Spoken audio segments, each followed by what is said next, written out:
सूरजचा dialogue इतका famous झालेला आहे की आजकाल तो बिग बॉस देखील वापरायला लागले। चला तर बघूया बिग बॉसच्या घरात काय चाललेलं आहे। तर इकडे घनश्याम बिग बॉस सोबत बोलत असतो, तेवढ्यात तो म्हणतो की घनश्याम, आज मला घरच्या कंटेस्टंट बरोबर बोलताना गोलीगत धोका वाटायला लागलाय। त्यावरती पॅडी आणि सूरज हे खुश होतात आणि टाळ्या वाजवून बिग बॉस असे वरडायला सुरुवात करतात।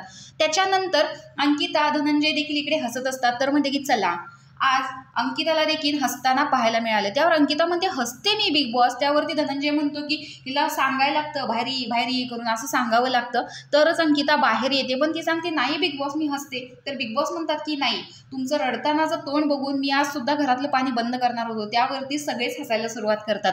त्याच्यानंतर बिग बॉस आर्याला सांगतात, आर्या, तेवढ्यात आर्या म्हणते की हा बिग बॉस बोला काय म्हणताय।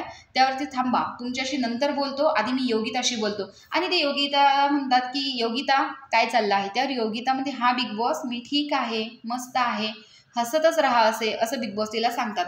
त्यानंतर पुन्हा एकदा बिग बॉस आर्याकडे जातात, सांगतात आर्या, त्यावरती आर्या परत म्हणते हा बिग बॉस बोला।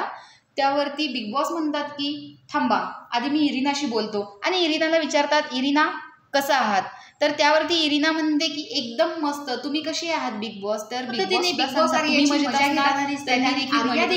तर अशी डबल मजा घेताना दिसते। तर तिच्या या स्वभावामुळे बिग बॉस तिच्यावरती खुश असतात आणि घरातले सगळे सदस्य आज बिग बॉस सोबत मस्त असं बोलताना दिसत आहेत।